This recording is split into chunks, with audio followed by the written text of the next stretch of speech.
All right, the injuries for the game. We got Tatum Bethune will be out. Sam O will be out. Nick Martin out. Yetur out. And Curtis Rourke out. Go ahead. Caffrey's full go. Yes. Did he just have a bug yesterday, or is it something that on? I didn't really ask him more about it. I know he wasn't feeling well, but he looked good today. Was Christian full go today? Yes. I don't know if you addressed this earlier in the week, but concern coming off a bye, you got a lot of rest, and you're ready for the push for the last few games. Concern this could be a quote-unquote trap game where you got a team that has nothing to lose coming in? I mean, I don't really look at it that way. I mean, I think there's no difference in this game than the next 3 games, personally. I think when you come off a bye, it's always a challenge as a coach because your goal is that everyone gets fresher by resting, which is the best thing. But you also get extremely rusty by not practicing. So I felt that way early in the week, but getting to work in on Monday, Wednesday, Thursday of all full speed, getting walk through and base air half speed a day. I think you knocked the rust off, and then I look at it as a full advantage going into bye weeks now. Following bye weeks. Cleveland Ferrell's put up some pretty big numbers the last month. Is he on a heater? Is he a late bloomer? Like, how do you explain what he's doing right now? I mean, I think Cleve played at a real high level for us the last time he was here. I didn't study him too much, his year and a half at other places. But when he came back here, the first day of practice, he looked like the same guy. I think when you do get sacks and stuff like that, it brings a lot of attention, so that it seems like something drastically is different. But I think Cleve seems like the same guy he's always been. Real good player. Your teams have a really good record after the bye through the end of the season. Is there any message that you send to them going into the bye or coming out that maybe gets them to reach another level? No, I don't think there's really any message that anyone ever does that gets people to another level. I think practicing and working and getting better at things is what takes teams to other levels. So you hope the more you practice, which happens the longer a year goes, you hope you gradually get better at things by just working at it more. Now, as you do that, you got to overcome injuries and all those things. There's so many setbacks. Bye weeks, allow guys to be fresher and not have to battle through so much injuries. But you try to motivate guys to work and things like that. But to me, it comes down to the work you put in each week and never thinking, hey, we're to November, we're through December, we don't have to practice now. Once you start practicing, you get worse. Do you talk to Ricky when he's not getting the ball, or any player when they're not getting the ball, and remind him that you still have confidence in him? I only talk to people when they're not getting the ball, when I know how much you guys are hounding them for not getting the ball. Those are the things that I don't need to tell a guy that. If I go up to a guy and say, hey, don't worry, I still have confidence in you. So when someone comes and says that to me, I'd be like, wasn't worried you didn't. What the hell happened? I hope my wife never tells me that for no reason. I think she genuinely likes me. So no, I don't do that at all. But I do feel for guys big time in this day and age and just how that stuff goes, that they got to answer to a lot of stuff and all about stats and everything. And this is a different sport. There's 22 people on the field, and stats get a lot of people attention in a good way, and they also give people the attention in a bad way. But when it comes to our world, the football world, and what we do in these rooms and watching film, there's no need for me to explain anything. He understands it. A lot of your fast guys, Cowing and Watkins and Brandon Ayuk have not played this season. Does that have a big bearing on the passing game, on the whole offense not having really a kind of a burner out there? Yeah, the more speed on the field you have, the better.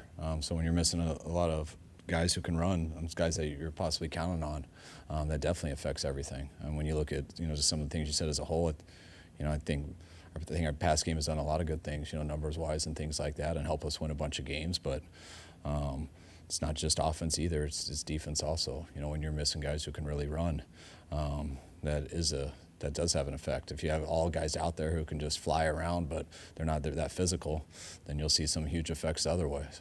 To be successful in this league, you need a little bit of everything. As far as Cowing, is he back to full health? I mean, I realize that there's no spot for him on the 53 right now, but is he, or at least as soon as he's back to full health, we'll open up his window. Yeah, so he's not quite there yet, but he's getting close. He's got to pass a few more markers. How has Jordan James handled this year, really not being able to get on the field week by week, but trying to chip away in practice? Yeah, I think he's taken a step forward these last 2 weeks. I think it goes to, did you say Jordan James or Jordan Watkins? All right, sorry. The J's confused me. They're both similar answers.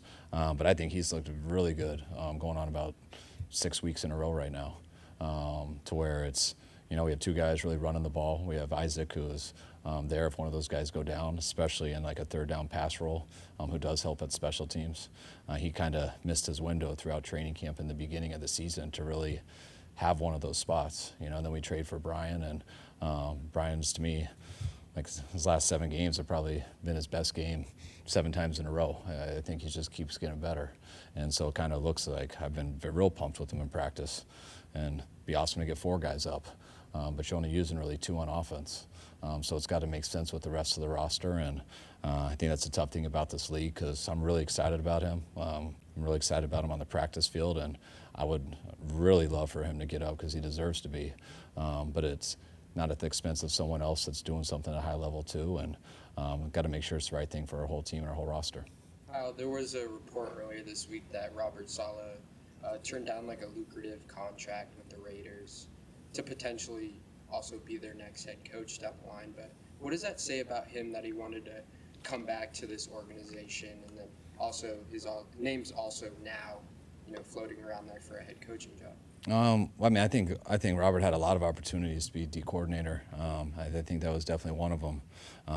So just talking through that whole thing, and he got close to, I think, a couple head coach jobs in the time too. So he was definitely our first choice, and we were hoping that we would be his, and that's what he told me early on. So I was glad he stuck with his word, or we would have had beef. But Saleh's done a lot in this league, so, and when you've done a lot, especially what he did here, but when you go do it at another place, the way their defense was in New York, that's a hot commodity. And the way he carries himself, to how he is, I hope for us he's not a head coach next year. But I also know when you have the talent that someone like Robert does, it's only a matter of time. Seems like managing the end of the first half has gotten harder. Kickoff rule and the long kicks, scoring is up in the last 2 minutes, last 30 seconds of the half, even when teams get the ball in their own possession, in their own territory. You guys in Cleveland, how have you had to adjust the way you balance trying to score and score prevention at the end of the first half? You try to do it the same way. It's just heightened because of the new touchback rule and everything. We've had, since 2019, we started really trying to always finish with the ball in the second quarter. Our goal is to score, but not at the expense of giving the other team the ball last. That's been kind of our philosophy for a while now, and that's only gotten stronger now that, you score, but there's a minute left. We'd still rather score, but them getting at the 35 as opposed to the 20 is a huge different deal. So you want to take a lot more time if you can. You don't just do it not to score, but you're not going to sit there and be so risky trying to do that, because of how quickly you can get a field goal on the other side. This isn't necessarily the best team you've had here, but given all the injuries you've had, is this the season you're most proud of as a head coach, personally? No. I'm proud of a lot of seasons. I was really proud of us having the second pick in the draft in 18, being a 4-12 team, and starting 8-0, and being the 1 seed and getting real close to winning a Super Bowl in 19. I was really proud in 21, I think, I might be wrong, where we had to win like 5 out of the last 6 games to get the 7 seed and get us all the way to the NFC Championship with a 10-point lead in the fourth quarter. I was proud of that. I was proud of our 23 team of getting down to our third-string quarterback and win 7 in a row to get the 2 seed and to go to Philly and have a chance to go to the Super Bowl. I was really proud of our 23 team going to the Super Bowl. I'm really proud of this team this year.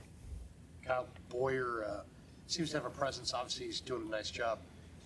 What has he added to your football team this year? Do you see him as a future NFL head coach potentially? I think Boyer's awesome. Love the guy. Was a huge fan of him as a player when he played. Man, I love the question you ask him as a head coach. I haven't thought about it because he's like a professional fisherman and loves Montana too much, probably. But no, Boyer can do anything he wants to do. So, I mean, if that was something that he had ambitions for, I wouldn't hold him back for anything. How did you hate the Two more guys. Did you hate the 2017 team? No, I haven't hated any team. But when you go 6-10 in your first year, you're hoping that you can improve. And so, no, I didn't enjoy going 4-12 the next year, but I did enjoy getting Nick Bosa with the second pick in the draft. Last one.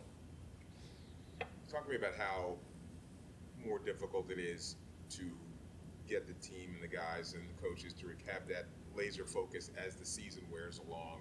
Now you're in December after a bye, and you've got to push through the last few games and hopefully get the number 1 seed, or at least the highest seed you can. That's what I say the big benefit of having this bye in December is. I mean, no matter what, even, when we were the number 1 seed and we're trying to maintain it back to 23, it seems like you're playing for everything, so you got the focus and stuff, but it's the mental stamina that you need to do this 7 days a week to prepare the right way just for 3.5 hours to be judged on. And all that matters is those 3.5 hours, but to be successful in those 3.5 hours, the focus you need for 7 days straight to give yourself a chance to do that 17 weeks in a row, it becomes a grind. I was talking about it before the Cleveland game that, you do all this stuff, but really everything that we work for since February is going to be decided over the next 15 hours. And that's what I mean by however you go 4 times 3.5, it should be somewhere around there. But that's really all it comes down to is the Sundays.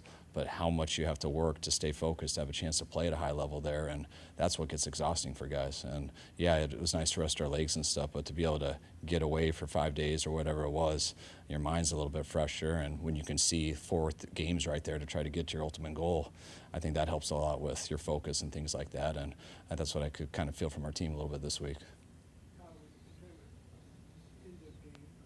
End of half situations.